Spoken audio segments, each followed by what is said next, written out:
नमस्कार, आप सबका स्वागत है IBN 7 और न्यूज़ 18 इंडिया जिसका नाम अब हो गया है उसकी इस खास पेशकश में। मैं हूं आपके साथ सुमित अवस्थी और इस खास शो में बीते 15 दिनों में जब से नोटबंदी या विमुद्रीकरण जिसको कहा जा रहा है उसकी प्रक्रिया देश में शुरू हुई है। 500,000 के नोट जो आपके पर्स में हैं, जो आपके घर में थे, उनको एक्सचेंज आपको कराना पड़ रहा है। उस प्रक्रिया के पीछे की वजह क्या थी? क्यों सरकार ने इतना बड़ा कदम उठाया? बहुत से सवाल, बहुत सी आपने भ्रांतियां, अफवाहें इन 15 दिनों में सुनी होंगी, उनको दूर करने का वक्त आ गया है। वो तमाम चीज़ों के कन्फ्यूजन जो आपके दिमाग में चल रहे हैं उसको दूर करने के लिए इस वक्त हमारे साथ यहाँ पर न्यूज़ 18 इंडिया के न्यूज़ रूम में मौजूद हैं जाने माने अर्थशास्त्री कह लीजिए, समाजशास्त्री कह लीजिए, सामाजिक वैज्ञानिक कह लीजिए, अनिल बोकिल साहब। बोकिल साहब, स्वागत है आपका। बोकिल साहब वो शख्स हैं जो एक NGO चलाते हैं जिसका नाम है अर्थ क्रांति प्रतिष्ठान। ये इस NGO के बारे में बीते एक हफ्ते से आप लोग काफ़ी पढ़ रहे होंगे, सुन रहे होंगे और ये भी लिखा जा रहा है कि अर्थ क्रांति ही वो संस्था है जिसने सरकार को ये प्रस्ताव पहली बार दिया कि आप इस कदम को उठाइए। आर्थिक जगत में क्रांति लाने के लिए, हमारे अर्थ जगत में जो विसंगतियां हैं उसको दूर करने के लिए एक प्रस्ताव दिया गया अर्थ क्रांति का। और उस प्रस्ताव का एक हिस्सा ये भी था कि बड़े जो नोट हैं 500 और 1000 जैसे, उनकी क्या ज़रूरत, उनको बंद करना चाहिए। अब खुद अनिल बोकिल साहब मेरे साथ हैं। इन नोट के बंद होने से हमको आपको बहुत दिक्कतें हो रही हैं, बहुत से सवाल मेरे पास आ चुके हैं। आप भी भेजते रहिए। हमारा हैशटैग है आस्क बोकिल। न्यूज़ 18 इंडिया के ट्विटर हैंडल पर जाकर, हमारे फेसबुक पेज पर जाकर आप सवाल पूछिए। मैं कोशिश करूंगा मैक्सिमम सवाल को इस दौरान इस लाइव शो में लेने की। आगे बढ़े, बोकिल साहब के साथ बातचीत का सिलसिला शुरू करें। एक छोटा सा आपको दिखाते हैं कि इस अर्थ क्रांति और बोकिल साहब का क्या इतिहास रहा है, क्यों उन्होंने इतना बड़ा बीड़ा अपने सर पर उठाया।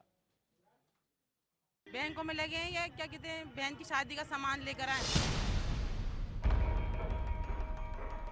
ये परेशानी नहीं है? हमें तो कोई प्रॉब्लम नहीं है मैडम, अच्छा हुआ। नोटबंदी पर ये देश की जनता की आवाज है। कोई परेशानी के बावजूद सरकार के फैसले के साथ खड़ा है, तो किसी का मानना है कि सरकार ने इसे सही ढंग से लागू नहीं किया। जैसे जैसे दिन बीत रहे हैं, कतारों की लंबाई कम जरूर हो रही है, लेकिन बाजार में रौनक लौटने का नाम नहीं ले रही है। कम पूंजी से काम करने वाले लोग इससे सबसे ज्यादा परेशान नजर आ रहे हैं।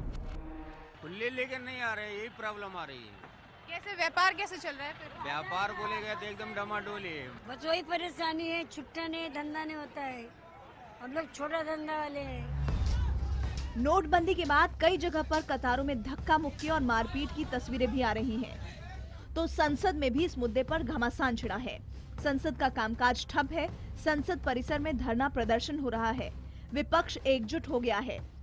बहुत बड़ा सवाल है, प्रधानमंत्री अंदर आने से क्यों डर रहे हैं? कुछ ना कुछ कारण तो होगा कि प्रधानमंत्री को घबराहट है कि मैं अंदर ना जाऊं। आपसे मेरा कहना है कि इन सारे लोगों के ऊपर कोई जो सरकार ने फैसला किया है, शरद यादव जी, आपको 10 लाख का मुआवजा देना चाहिए। वहीं सरकार विपक्ष की दलीलों को खारिज कर रही है। और कुछ लोग कह रहे हैं सारे खाते नहीं, किसी को खाने देते नहीं। खाते नहीं मैंने खाना नहीं, मैगी नहीं, बैगी खाते नहीं। संसद से सड़क तक छिड़े इस घमासान की एक वजह है नोटबंदी और सरकार के इस बड़े फैसले के पीछे जिस शख्स का दिमाग है उनका नाम है अनिल बोकिल। अनिल बोकिल ही वो शख्स हैं जिन्होंने सरकार को नोटबंदी का सुझाव दिया था। उनका मानना है कि सरकार ने जिस तरह से नोटबंदी लागू की है वो उनके सुझाव का महज एक हिस्सा है। काले धन को जो समाज व्यवस्था में घुमाने का इसका जरूर फायदा होगा, क्योंकि नोट कम हो जाएगी तो उसका रेट भी कम हो जाएगा घूमने का। जो कदम है सरकार का, ना तो हम इसको वेलकम कर रहे हैं, ना तो इसको रिजेक्ट कर रहे हैं। हम इसको एक्सेप्ट कर रहे हैं और पॉजिटिव डायरेक्शन से एक्सेप्ट कर रहे हैं। नोटबंदी का मकसद काले धन पर लगाम लगाना, जाली नोटों को खत्म करना, आतंकवाद और नक्सलवाद को कमजोर करना है। लेकिन क्या इस फैसले से इस मकसद को पूरी कामयाबी मिलेगी? क्या फैसले से हो रही परेशानी के बाद एक बेहतर कल की उम्मीद पूरी होगी?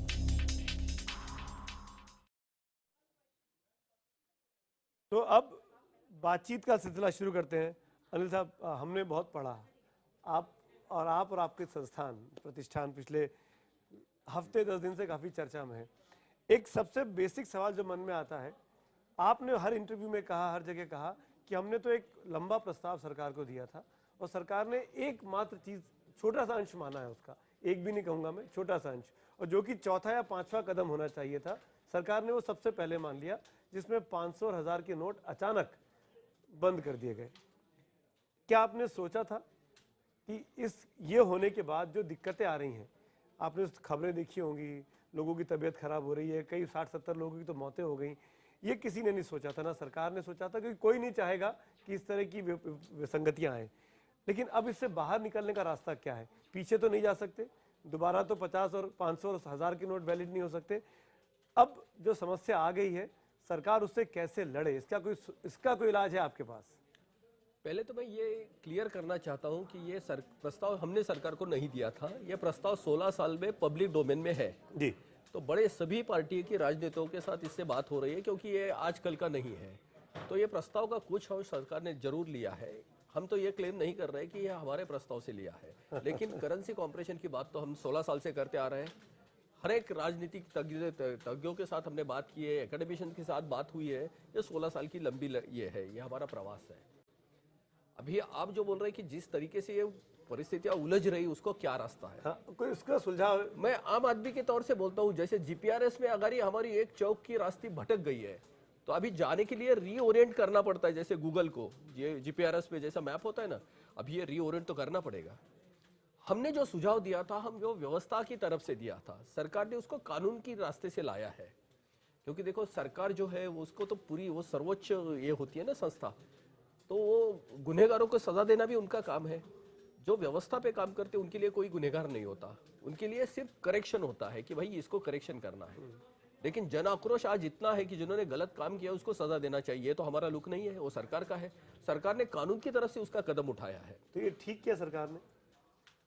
अभी सरकार की एनालिसिस करने वाली हम एजेंसी इतनी बड़ी नहीं है। आप बिल्कुल बीच की लाइन ले रहे हैं। आप क्या ये भी नहीं कह रहे हैं कि हम सरकार के साथ नहीं है, आप सरकार से नाराज भी नहीं है? दोनों तरीके से है। देखो, हम 130 करोड़ का हमारा परिवार है, हम जो काम कर रहे हैं वो इकोनॉमिक्स पे काम कर रहे हैं, इसके लिए हमारा कोई व्यू नहीं है। हम टेक्निकल करेक्शन की बात कर रहे हैं, ठीक, कि इसमें तांत्रिकता का कहाँ गलत हो रहा है, इतने देश से हमारी इकोनॉमी क्यों चरमरा रही है, इतना ब्लैक मनी तैयार हो रहा है, इतना करप्शन हो रहा है, इतना आतंक बढ़ रहा है, उसके ऊपर सोल्यूशन क्या हो सकता है।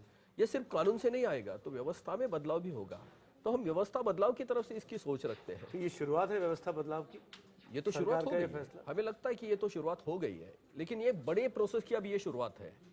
ये कोई एक इवेंट नहीं है कि यहाँ हो के ये कॉमा है यहाँ, अभी ये फुल स्टॉप नहीं है। ये कहाँ तक जाएगा? और ये तो जाएगा, जो सरकार ने जनता को कमिट किया था जब इलेक्शन के पहले कि हम काले पैसे के खिलाफ और आतंक के खिलाफ एक बड़ी ये लिखेंगे, एक बहुत पुख्ता ये लेंगे, तो इसके ट्यून में तो हमें लग रहा है कि ऐसा हो सकता है। देखिए, सरकार ने अपने बचाव में बार बार कहा, क्योंकि विपक्ष हमले कर रही है, मैं पॉलिटिकल डिबेट में आपसे नहीं जाऊंगा, कि हमने जनधन के अकाउंट खुलवाए, हम लगभग हिंदुस्तान के बहुत बड़े तबके को बैंक तक लेके आ गए हैं, उनके अकाउंट्स खोल दिए गए हैं। उसके बाद उन्होंने बेनामी प्रॉपर्टी को लेके बिल लेके आए, उसके बाद उन्होंने अब काले धन को लेके तमाम देशों के साथ एक्स्ट्रेडिशन ट्रीटी की। अब उन्होंने अगले कदम के तौर पर 500 और 1000 को डिमोनेटाइज किया। ये और भी कदम बाकी हैं, और कौन कौन से कदम बाकी हैं जो 2019 के पहले सरकार को लेने ही हैं? ये देखो क्या है, काले पैसे जो समाज में घूमता है वो पैसा है, काला धन। अगर सरकार काले धन की यानी काले पैसे की निर्मित का सोचे, तो हमारा जो कर व्यवस्था जो है उसको करेक्ट किए बगैर ये इसकी निर्मित नहीं रुकेगी। हाँ, इसका सर्कुलेशन में सरकार रोक लगाएगी कुछ देर तक, क्योंकि ये सिस्टम तो काला धन तैयार करती रहेगी। थोड़ा सा एक कॉमन लैंग्वेज में कि ऊपर से आपका नल टिपक रहा है, पानी टिपक रहा है, और आप फर्शी निचली वाली जो फर्शी है उसको साफ करते जा रहे हैं। जब तक वो उसका टिपकना बंद नहीं करेंगे तब तक इसका कोई मतलब नहीं है। आप ये कह रहे हैं कि जो कर व्यवस्था है, जो टैक्सेशन सिस्टम है, वो फ्लॉड है, वो फ्लॉड, ये पूरा फ्लॉड है, क्योंकि अभी इतने दिन से चल रही है, उसको ठीक करने की जरूरत जरूरी है वो, क्योंकि काले पैसे की निर्मित ही टैक्स इविजन से होती है। जब तक हम निर्मित को कुछ नहीं करेंगे और सिर्फ सर्कुलेशन को कंट्रोल करेंगे, तो ये पूरा सॉल्यूशन नहीं होगा। हाँ, सर्कुलेशन को कंट्रोल करना, उसकी गति को कम करना, ये हो सकता है, लेकिन निर्मित के लिए तो अभी कर व्यवस्था पे काम करना ही पड़ेगा। एक सवाल में, इसके पहले दर्शकों के सवाल में बहुत से सवाल आ रहे हैं, लेकिन एक सवाल और मैं पूछना चाहूंगा, तो जीएसटी क्या उस तरफ एक कदम है सरकार का? सरकार कह रही है कि एक देश एक टैक्स, क्या आप यही इसी की बात करते हैं आपकी संस्था भी? जीएसटी अभी देख रहे हैं कि अभी तो आ ही नहीं रहा, क्योंकि हर एक स्टेट की अलग अलग मांग है, उसके टीयर तो अभी आ रहे हैं, वो इसमें डायरेक्ट टैक्स की तो बात ही नहीं है, वो तो इनडायरेक्ट टैक्स है। अर्थ क्रांति एक ही टैक्स ऐसा है, वन नेशन वन टैक्स, इसके से उसमें कोई डिस्क्रिमिनेशन नहीं, कोई प्रॉब्लम नहीं, ये सिर्फ अर्थक्रांति परिपूर्ण उत्तर है उसका। बिल्कुल, वन नेशन वन टैक्स, इस पर भी मैं आपसे बात करूंगा वकील साहब। मेरे साथ कुछ सवाल आ गए हैं, मैं चाहूंगा कि दर्शकों का समय मैं बीच से हटता हूँ, सीधे दर्शकों को आपके पास थ्रू करता हूँ। पहला सवाल दिल्ली से है, वकील है अनिल पांडे साहब, उनका सवाल क्या है पहले वो सुनते हैं और फिर अनिल बोकिल साहब जवाब देंगे।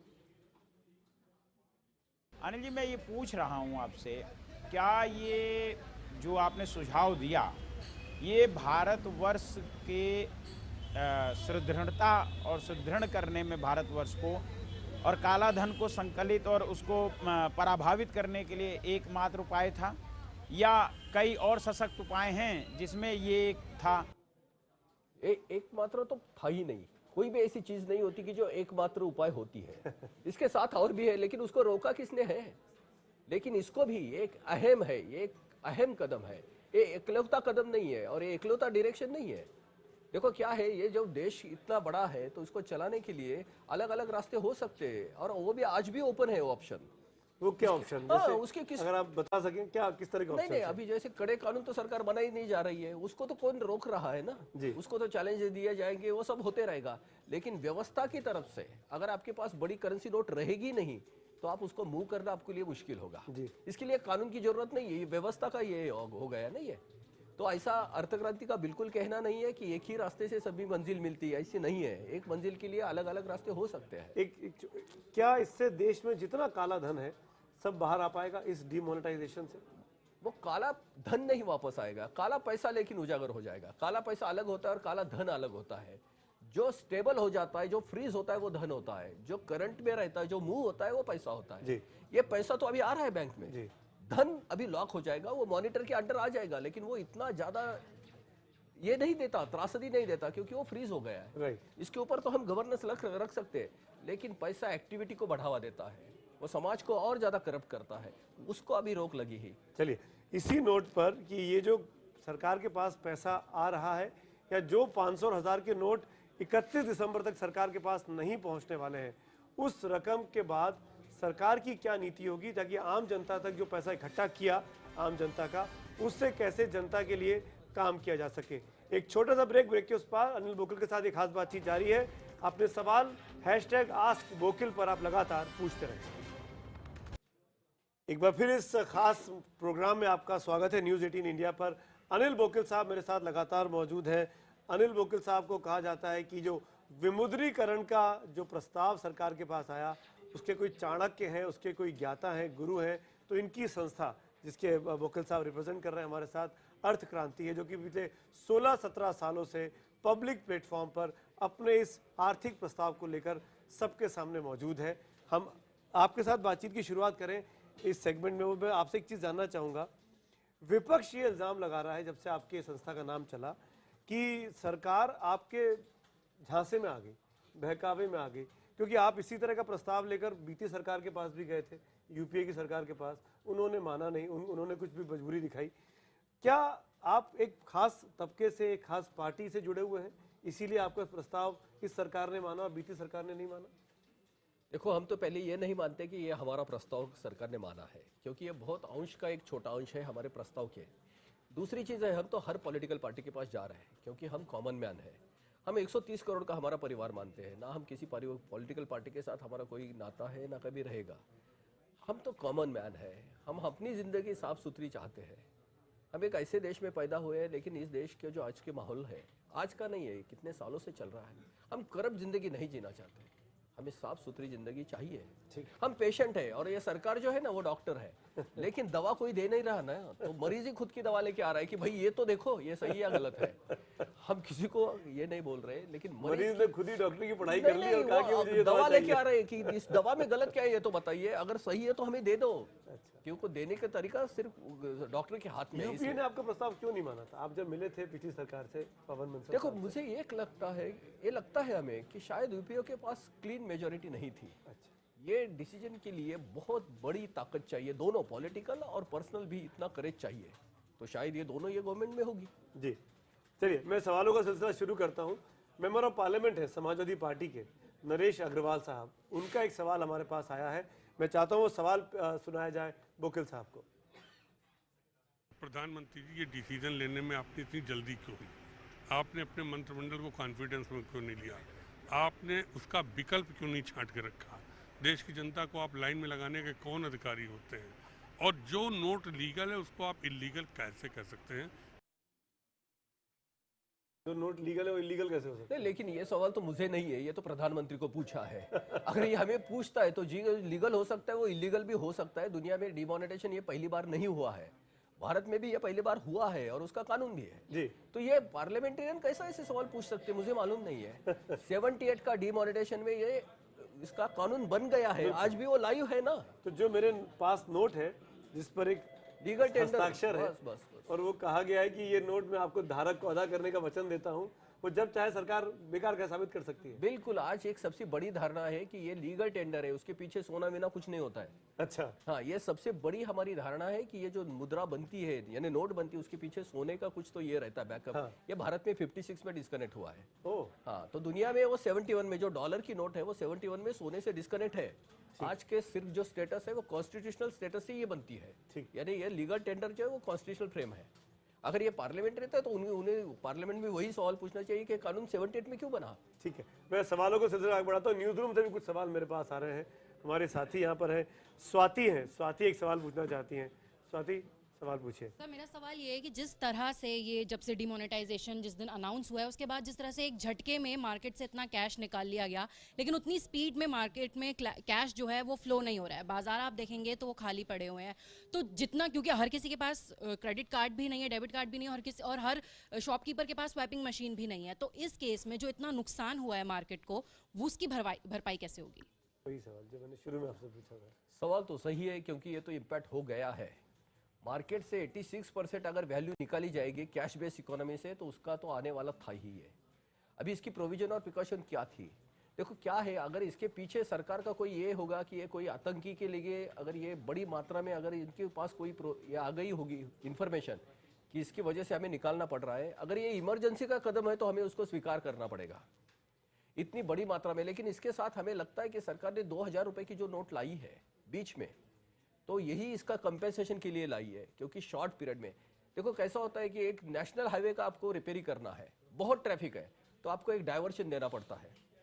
तो सरकार ने यह डाइवर्शन रखा है 2000 के नोट में, और वो क्या है कि 1000 के नोट की जितनी प्रिंटिंग करनी चाहिए उसकी 50% में ही ये 2000 की नोट आ जाएगी, और ये भी बाद में ली जाएगी वापस, ऐसा हमें लगता है। कम कॉस्ट में 2000 वापस लिया जाएगा, ऐसा हमें लगता है। ज्यादा इकट्ठी नहीं करनी चाहिए। मतलब मोदी जी ने पहले कहा है कि हम कैशलेस इकोनॉमी की तरफ जा रहे हैं, तो शायद ये तो उनका इंडिकेशन तो क्लियर है। तो 2000 की नोट इसी इसमें से आई होगी क्योंकि ये time being stop gap adjustment हो सकती है। इतनी बड़ी वैल्यू अगर कैश इकोनॉमी से जाएगी तो ये शॉक तो आने वाला था ही। तो सरकार 1000 का भी लेके आने वाली बात थी, 500 भी लग रही है, लेकिन वो है नहीं अभी। अच्छा, जो अभी देखो क्या है, ये सरकार नहीं है अभी, ये डायरेक्टिव्स है, ये कानून नहीं है। आपका तो अर्थतंत्र क्या, मैं ब्रेक में जा रहा हूँ, ब्रेक के बाद लौटूंगा। एक खास बात बता दूं, अर्थतंत्र की फिलॉसफी में, वकील साहब की फिलॉसफी में ये है कि सबसे बड़ी करेंसी अगर कोई होनी चाहिए तो 50 रुपए का नोट होना चाहिए। उससे बड़े नोट की जरूरत ही नहीं है। बाकी सब लोग जो ट्रांजैक्शन करना है वो credit card, debit card, plastic money से करें और सीधे ट्रांसफर करके करें। इसके पीछे क्या सोच है, इससे डिबेट की चर्चा की शुरुआत करेंगे। एक छोटे से ब्रेक के बाद तुरंत हाजिर होते हैं। इस खास पेशकश में आपका एक बार फिर से स्वागत है। हैशटैग आस्क वोकिल, अपने सवाल पूछते रहिए। बहुत बड़ी तादाद में सवाल लगातार मेरे पास हिंदुस्तान भर से आ रहे हैं, कुछ सवाल तो बाहर से भी हैं। चर्चा की शुरुआत करता हूं, उसके पहले वकील साहब एक चीज़ में सीधे आपसे जानना चाहूँगा। प्रधानमंत्री ने जब ये स्कीम की घोषणा की 8 तारीख की रात को 8 बजे, तो बार बार कहा, 3-4 वजह बताई कि क्यों वो कर रहे हैं, जिसमें काला धन और करप्शन दोनों को उन्होंने कहा। आपको लगता है कि अब ये डीमोनेटाइजेशन होने के बाद काला धन और करप्शन पर लगाम लग गई है या लग जाएगी 31 दिसंबर के बाद? ये तो डेफिनेट होगा। देखो कैसा होता है, कैश ट्रांजैक्शन जब होता है रोक में करते हैं तो उसके फुटप्रिंट नहीं रहते। जैसे समझो मैंने आपको 100 रुपए दिया, कोई ये एस्टेब्लिश नहीं कर सकता ये पैसे आपके कहाँ से आए, उसका ट्रेल नहीं रहता है। अगर वो बैंक से आएगा, डिजिटल आएगा, तो उसके ट्रेल रह जाते हैं, फुटप्रिंट आ जाती है, तो वो पूरा ट्रांजैक्शन ट्रांसपेरेंट हो जाता है। अभी करप्शन की इतनी बड़ी वजह क्यों है, उसका जो व्हीकल आ गया है वो नॉन ट्रांसपेरेंट ट्रांजैक्शन है। अगर आप उसको रोक देंगे तो सबके ट्रेल मिल जाएंगे, तो करप्शन में ऑटोमेटिकली चेक हो जाएगा ना। मैं तो आपसे करप्शन में तो चेक से तो पेमेंट नहीं ले सकता है ना, तो अकाउंट भी फ्रीज कर सकती है गवर्नमेंट उसके बाद में। अभी प्रॉब्लम यही है हमारे यहाँ, जो नॉन ट्रांसपेरेंसी जो है ट्रांजैक्शन में, वो कैश की वजह से है। अभी दूसरी बड़ी चीज़ है कि 86% इतनी बड़ी वैल्यू 500 और 1000 में है। हमारे देश में $2 के नीचे जो लोग हैं वो 70% के लगभग कम ज्यादा है। 70% $2 यानी 130-140 रुपया। इतनी ज्यादा पॉपुलेशन के नीचे है जिनकी रोज की आय भी 150 रुपया नहीं है, तो उनको किस लिए 500 और 1000 की नोट चाहिए? किसके लिए है? देखो क्या है, मार्केट व्यवस्था में सबसे ऊंचा जो होता है वो ग्राहक होता है और सबसे नीचा जो होता है वो भिखारी होता है। दोनों ये आदमी है, दोनों के पास जरूरत होती है। जिसके पास जरूरत प्लस क्रय शक्ति यानी पैसा होता है वो ग्राहक बन जाता है। जिसके पास जरूरत है लेकिन क्रय शक्ति नहीं, वो भिखारी हो जाता है। हमारे देश में हम 70% लोगों को भिखारी रख रहे हैं। दूसरी चीज क्या है, इकोनॉमी में इतना पैसा अगर नोटों में रखेंगे तो नोट क्या होती है, जैसे हमारे घर की किताब होती है प्राइवेट पोजीशन में, मैंने पढ़ा वो वैसे पढ़ी रही, लेकिन ये किताब अगर पब्लिक लाइब्रेरी में हो जाएगी तो सबको पढ़ने की मिलेगी। मतलब आप ये कह रहे हैं कि अपने पैसे को बैंक में जमा करो, पब्लिक डोमेन में लाओ ना, तो जब आप यूज नहीं करोगे तो किसी और कोई और यूज करेगा। घरों में माताओं बहनों ने जो 2000, 5000, 10,000, 20,000, 50,000 इकट्ठे करके रखे थे, जो आज परेशान है, बैंकों में जाके जमा करना पड़ रहा है, इसको धन नहीं बोला जाता, इसको प्रोविजन बोली जाती है। अच्छा। इतनी छोटी अमाउंट है ना, तो इसका कोई मतलब नहीं है। देश इतना बड़ा है कि 2000 लाख इसकी कोई वैसी बड़ी ये नहीं है, उनकी वो सिक्योरिटी की कल्पना है। अच्छा। लेकिन इतना ज्यादा पैसा अगर आप घर में रखोगे बोरियों में, तो उतना खून शरीर का आप बाहर निकाल के रख रहे हो। इकोनॉमी तभी घूमेगी जब ये पूरा शरीर सर्कुलेशन में रहेगा। अभी क्या हो रहा है कि नोटों की जो गुठलियां बन गई है हमारे खून में, तो वो ब्लड सर्कुलेशन आगे नहीं हो रहा है। बिल्कुल, इसलिए इतना आक्रोश क्यों है लोगों के में कि हमारी पूरी लाइफ मोनेटाइज हो गई, पैसे की सिवा तो अब कुछ काम नहीं चल रहा है और पैसा नीचे नहीं पहुंच रहा है। राइट, वो तभी पहुंचेगा, वो पब्लिक डोमेन में जाएगा। पब्लिक डोमेन का मतलब होता है वो बैंक में जाएगा, और जब बैंक में जाएगा तो सरकार के पास पैसा आएगा, तो सरकार जन साधारण के लिए तमाम योजनाएं बना सकती है। बैंकों का पैसा सरकार का नहीं होता है, वो पब्लिक का होता है। और बैंक का यही व्यवसाय होता है कि उसको घुमाते रहना। बैंक वो पैसा लेके करेगी क्या? मैं सवालों का सिलसिला शुरू करता हूँ। आपने बीटीटी की बात की, हमने शुरू में पूछा था पिछले सेगमेंट्स में। एक सवाल है, जाने माने टैक्स एक्सपर्ट्स हैं हिंदुस्तान के, शरद कोहली उनका नाम है, वो आपसे बीटीटी के संबंध में कुछ पूछना चाहते हैं। खुद टैक्स एक्सपर्ट है, सुनते हैं क्या कह रहे हैं कोहली साहब। आजकल हमारी 130 करोड़ जनता है, मान लीजिए देश में 30-40 करोड़ खाते हैं, तो बाकी लोगों के तो आज की डेट में बैंक में खाते ही नहीं है। तो क्या जब हम बैंकिंग ट्रांजैक्शन टैक्स, मतलब बैंक में जो भी ट्रांजैक्शन किया जाएगा उस पे एक कर लगा दिया जाएगा, तो क्या इस कर को लगाने से, इसके दो पहलू हैं, एक तो ये कि जो आम जनता है क्या उसको इससे परेशानी नहीं होगी? बहुत ही आसान सवाल है, क्योंकि आपने जो पूछा है वो पूरे प्रस्ताव का एक छोटा बिंदु है। दूसरा है कि कैश ट्रांजैक्शन पे टैक्स नहीं रहेगा। 100 रुपए की नोट नीचे वाली रहेगी, जो गरीब जनता यूज करती है, गरीब लोग यूज करते हैं, उनके ऊपर कोई टैक्स होना ही नहीं चाहिए। आप तो मानते हैं कि गरीब लोगों पे टैक्स नहीं होना चाहिए, ये तो टैक्स आदर्श टैक्स प्रणाली का ये तो सबसे बड़ा कैरेक्टर है ना। सिर्फ बैंक से जो ट्रांजैक्शन होगा उसी के ऊपर टैक्स लगेगा। जो आदमी को परेशानी है बैंक में, जो नहीं गए, उनको टैक्स लगेगा भी नहीं। बिल्कुल। अगला सवाल, मेरी कलीग है यहाँ न्यूज रूम में, आपके बात सुन रही हैं, शीतल मौजूद है और लगातार इसको कवर भी करती आ रही है। शीतल, पूछिए अपना सवाल। सर, आप बार बार जो है बैंक की बात कर रहे हैं, ट्रांसपेरेंसी की बात कर रहे हैं, लेकिन इंडिया में बहुत सारे लोगों के पास बैंक अकाउंट नहीं है। वो लोग कैसे जो है कैशलेस ट्रांजैक्शन की और कैशलेस इकोनॉमी की ओर जाएंगे, उसके बारे में आप क्या बताएंगे? क्योंकि इंडिया में हम लोगों ने जनधन योजना और ये सब शुरू किया है, जिसके बाद बैंक अकाउंट खुलवाए हैं, लेकिन अभी बहुत से लोग हैं जिनके पास नहीं है। हम लोग भी डेली कवर करते हैं, उसमें देखते हैं लोगों के पास नहीं है, तो उसके बारे में कुछ बताइए। आपने वर्तमान की बात कही, बिल्कुल सही है। ये थोड़ा सा फ्यूचर आगे झांक के आप देखेंगे तो अभी 8.5 लाख पोस्ट ऑफिस कनेक्ट कर दिए हैं रिटेल बैंकिंग को। आपकी युवा पीढ़ी तो अभी डिजिटल इकोनॉमी में आ ही सकती है। आपके हाथ में एम पॉकेट आ गया है। अभी जो पुराने लोग हैं तो उनको 100 की नोट काफी है, वो कर सकते हैं, इतना बड़ा शॉकिंग नहीं है ये। दूसरी तरफ देखो, आज ग्लोबल मार्केट हो रहा है, आप ओपन मार्केट में कार्ड स्वाइप करके सभी जगह जा रहे हैं। और आने वाला फ्यूचर पूरी दुनिया का ये डिजिटल इकोनॉमी ही होगा, अभी करेंसी इकोनॉमी नहीं है। बिल्कुल। मैं आपसे दर्शकों के सवाल लेता हूं, मैं अपने सवाल कम करता हूं कि मेरे पास तो बहुत से सवाल हैं। एक हमारे दर्शक है दिल्ली के, गौरव चावला, उनका एक सवाल मेरे पास पहुंचा है। ये आर्टिस्ट हैं, ये कुछ पूछना चाहते हैं। गौरव जी। डिमोनेटाइजेशन का जो फैसला सरकार ने लिया है, उससे कई हद तक आजकल आप देखेंगे अफरा तफरी मची है। मेरा सोच ये है कि अगर ये थोड़ा कुछ बेहतर प्लानिंग से किया जाता तो बेटर नहीं होता। हर चीज में इंप्रूवमेंट के चांसेस होती ही है, तो इसमें भी इंप्रूवमेंट के चांसेस है ही, लेकिन कोई भी चीज परफेक्ट नहीं बनती है। इसका मतलब ये नहीं है कि ये सब जो अफरा तफरी है उसको हम स्वीकार कर रहे हैं। लेकिन एक बड़ा ऑपरेशन होगा तो थोड़ा ब्लीडिंग तो होगा ही। अगर आप बोलेंगे कि ब्लडलेस अगर हमें करना है तो ये बड़ा ऑपरेशन नहीं हो सकता है। आप पहले ये समझना है कि ये बहुत ही बड़ा कदम है। ये अब ये इसको ये भी कह सकते हैं ये ब्लडलेस रेवोल्यूशन की तरफ जा रहा है।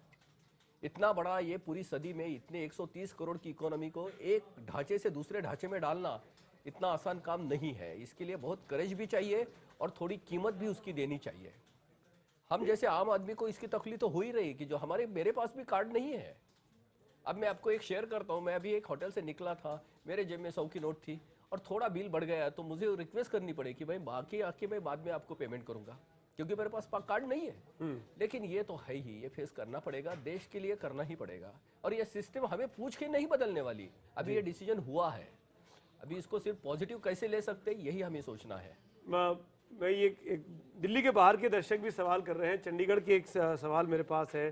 पलक छात्र है, ये आपसे कुछ पूछना चाह रही हैं। इनका कंसर्न भी बहुत जायज़ मुझे लगता है। पलक अपना सवाल पूछ सकती हैं आप।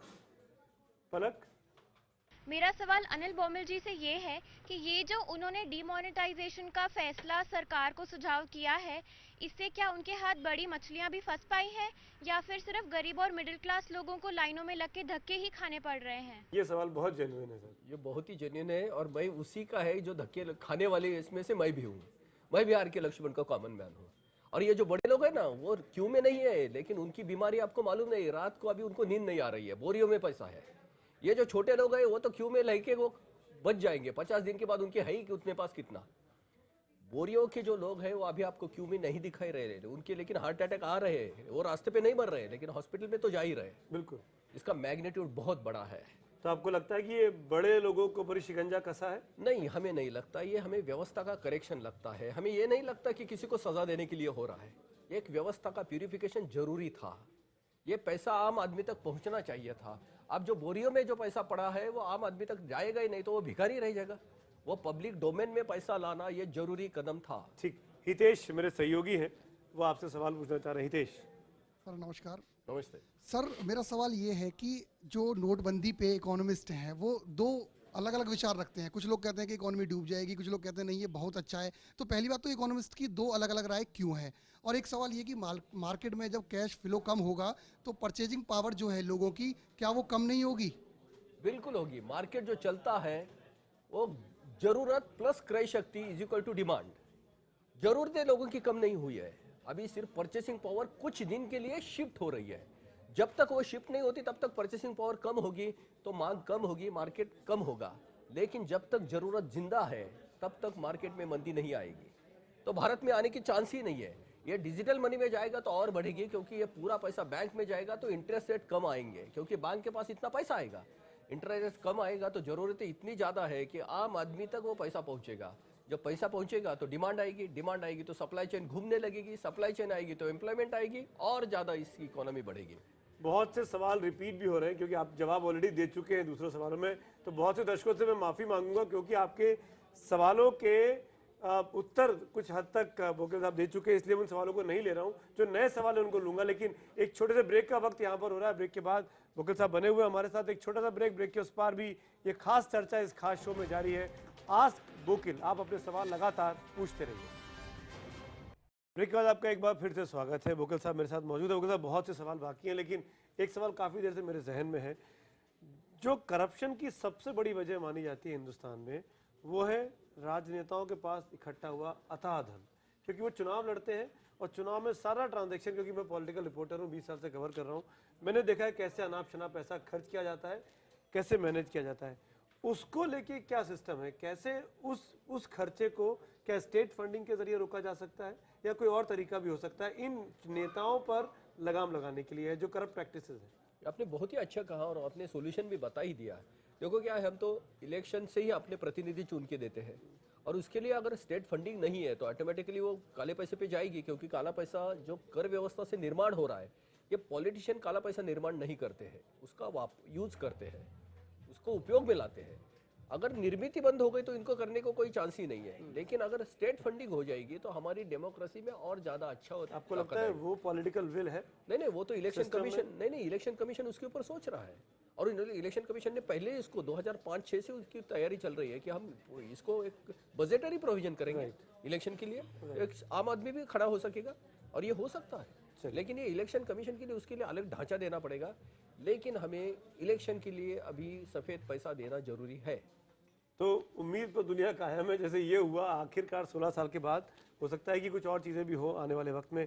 सवाल लेता हूं, ब्रिगेडियर दीपक बजाज दिल्ली से हैं, ये आपसे सवाल पूछे जा रहे हैं। बोकिल साहब सुनिए क्या कहते हैं बजाज साहब। इस डिमोनेटाइजेशन के बारे में एक ही चीज जानना चाहता हूँ, क्या इसका असर हमारे देश के लिए एक्चुअली पॉजिटिव होगा, या इतनी जो हम ये भगदड़ कर रहे हैं, जो लोग लाइनों में खड़े हैं, ये व्यस्त जाएगा सब कुछ? देखो, ये पॉलिसी, ये डायनामिक बैलेंसिंग होती है। आज के इमीडिएटली बड़ा जो रोग है अपने देश में, जो कैंसर जैसे फैला है, वो करप्शन और आतंक है। इसके जो आपने जो दवाई दी उसके साइड इफेक्ट हो सकते हैं, छोटे साइड इफेक्ट, लेकिन उसको हम एड्रेस कर सकते हैं। ऐसा नहीं है कि ये इसमें सभी के सभी खत्म हो जाएंगे। डायनामिक बैलेंसिंग है और कोई उपचार इसके साथ करने ही पड़ेंगे, लेकिन कैंसर के लिए बहुत जरूरी ये उपाय था। आने वाला फ्यूचर और भी रास्ता निकाल के देगा हमें। हम इतने निराशा में गए थे इलेक्शन के पहले, लोगों को लग रहा था कि कोई सॉल्यूशन है ही नहीं इसमें। अभी ऐसा नहीं है, उम्मीदें जग गई है लोगों की, ये हो सकता है। आखिरी सेगमेंट है, फटाफट बहुत सारे सवाल लेने हैं। न्यूज रूम में निशा काफी देर से बैठी है। निशा, पूछिए अपना सवाल। सर, मैं आपसे पूछना चाहती हूँ कि हम कैशलेस इकोनॉमी की ओर बढ़ने की बात कर रहे हैं, लेकिन हमारे देश में हजारों लाखों लोग ऐसे हैं जो छोटी 10, 20, 50 रुपए की चीज़ें जिनसे हम खरीदते हैं। तो आपको नहीं लगता कि जब हम कैशलेस इकोनॉमी की ओर बढ़ेंगे तो उनका रोजगार खत्म हो जाएगा? मैं यही बात बार बार दोहरा रहा हूँ कि हम कैशलेस की बात नहीं कर रहे हैं, हम लेस कैश की बात कर रहे हैं। आज जो बड़े लोग हैं, पढ़े लिखे हैं, उन्होंने कार्ड की तरफ जाए, 100 के ऊपर की नीचे की नोट रख दे अभी, और आहिस्ता आहिस्ता उसको भी निकाल दे 50 तक। ये एक वन स्ट्रोक नहीं जाना है। हम लेस कैश की बात कर रहे हैं, कैशलेस की बात नहीं कर रहे हैं। अनुराग, आप सवाल पूछना चाह रहे हैं? अनुराग, आप कह रहे हैं रिश्वत बंद हो जाएगा जो भी, लेकिन रिश्वत तो बैंक से भी निकाल के दे देंगे, कार्ड से भी निकाल के दे देंगे। फुटप्रिंट्स मिल जाएंगे तो उसके मेजर भी हो जाएंगे। आपको मालूम नहीं है, एक स्टेट मिनिस्टर ने, चीफ मिनिस्टर ने ट्राई किया है चेक से पैसा लेने का, और वो आप सबको मालूम है, भारत जानता है उसके ऊपर किस तरीके से केस चल रही है। जब फुटप्रिंट्स मिल जाएंगे तो कानून उसका रास्ता ले लेगा ना। अभी फुटप्रिंट्स ही नहीं रहते तो किसको पकड़ेंगे आप? एक चीफ मिनिस्टर ने यह कोशिश की है चेक से रिश्वत लेने की, और कानून ने उनके ऊपर, झारखंड मुक्ति मोर्चा की शिबू सोरेन की बात कर रहे हैं, सबके तो सामने, सबके सामने है ना। वो अभी भी केस चल रहा है। मैं एक और सवाल लेता हूं, दर्शक के मेरे साथ विजय सोनी बिजनेसमैन है भोपाल से, वो आपसे पूछना चाह रहे हैं। मुकुल साहब, हम आपके 500 और 1000 के नोट पुराने बंद करने का स्वागत करते हैं। मेरा आपसे प्रश्न है कि आप नए 2000 और 500 के नोट कब बंद करने वाले हैं, ताकि हमें कैशलेस ट्रांजैक्शन मिल सके? सवाल तो अच्छा है, लेकिन मैंने पहले बताया कि जैसे नेशनल हाईवे की रिपेयरिंग के लिए ये डाइवर्शन है, रिपेयरिंग हो जाएगी तो ये डाइवर्शन भी बंद हो जाएगा ना। आपको लगता है कि ये बड़े नोट्स भी बंद होंगे 500 और 2000? होना ही चाहिए, तो डाइवर्शन क्यों रखेंगे ना, एक बार बड़ा रास्ता अगर, क्योंकि विपक्ष बार बार इल्जाम लगा रहा है कि आपने 1000 बंद करके 2000 शुरू कर दिया। नहीं, ये पॉलिटिक्स की बात है, लेकिन ये कॉमन सेंस की बात है कि अगर इतनी बड़ी वैल्यू अगर आप निकाल रहे हो तो नहीं तो कंजेशन वो मर जाती है ना इकोनॉमी। तो ये डाइवर्शन देना जरूरी था, ये डाइवर्शन ही होगा ऐसे हमें लगता है। राम चंद्राणी है, भोपाल के हैं, दुकानदार है पेशे से। राम चंद्राणी साहब, पूछिए अपना सवाल। जो ये 500 और 1000 के नोट बंद हो गए हैं, जिससे मार्केट सेंटीमेंट खराब हो गया है, आज जिसके पास वाइट मनी भी है वो भी थोड़ा सा इनसिक्योर से महसूस कर रहे हैं खर्च करने के लिए। क्या मुझे लगता है कि 2-3 महीने के बाद क्या ये मार्केट वापस से ठीक हो पाएगा? अच्छा सवाल तो इसलिए है क्योंकि आदमी का दिमाग ऐसा होता है, कोई चीज अनसर्टन हो जाती है तो इनसिक्योर महसूस करना, ये तो आदमी का नेचर है। जब इनसिक्योरिटी आती है तो आदमी उसकी प्रिकॉशन और प्रोविजन दोनों लेने लगता है। आज जिनके पास सफेद पैसा है तो उनको जो अनसर्टन लग रहा है, लेकिन गवर्नमेंट भी फ्लेक्सिबल है, उनकी भी पॉलिसी होके आ रही है। जैसे जैसे फ्लेक्सिबिलिटी बढ़ेगी, लोगों का रिस्पांस पॉजिटिव होते जाएगा, ये सब सूरज जाएगा। हम डेमोक्रेसी के लोग हैं, अगर ये नहीं होगा तो हम उसके लिए झगड़ा करेंगे ना, रोड पे आएंगे। ये हमारी सरकार है, हम जनतंत्र के लोग हैं, सब सरकार के छोड़ पे नहीं चलेगा। सरकार अगर फ्लेक्सिबिलिटी नहीं दिखाती तो ये भी नहीं होता था। सरकार को फ्लेक्सिबिलिटी दिखानी पड़ेगी, 2-3 महीने के अंदर माहौल सुधर जाएगा, ऐसा हमें लगता है। मुकुल साहब, शुक्रिया अदा करूंगा, वक्त खत्म हो रहा है। बहुत बहुत धन्यवाद, आप आए मेरे साथ, आपने बात की। Thank you so much Mukul साहब। बहुत अच्छा। मुझे उम्मीद है कि बहुत से दर्शकों को अपने सवालों के जवाब मिले होंगे। और कुछ मन में जो ग्रंथियां थी, धारणाएं थी, मिथ्याएं थी, वो दूर हुई होंगी इस बेबाक बातचीत से। अनिल बोकिल हमारे साथ लाइव थे। इस खास पेशकश में अभी इतना ही। न्यूज़ 18 इंडिया पर खबरों का सिलसिला आगे भी जारी है, बने रहिए हमारे साथ।